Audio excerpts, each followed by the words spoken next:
આ છે નિષ્કલંક મહાદેવનું મંદિર, જે આપણે આગળ થોડી વાર પહેલાં તમને મેં કીધું દરિયાની અંદર આવેલું છે. અહીંયા 5 પાંડવો ગામે ગામેથી રખડીને આવેલા હતા. એમની સાથે કાળી ધજા હતી. પછી તેમને બધા પાંડવોએ અલગ અલગ 5 લિંગની સ્થાપના કરી અને મહાદેવની પૂજા કરી.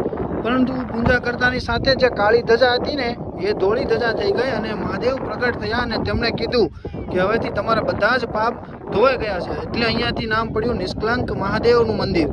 અને લોકો દૂર દૂરથી આવે છે, જે તમે જોઈ શકો છો. આ બધી જગ્યા જે તમને એકદમ ચોખ્ખી દેખાય છે ને અત્યારે, એ એકદમ કાદવ કિચડમાંથી આવે છે અને આખું મંદિર દરિયાની અંદર ડૂબી જાય છે.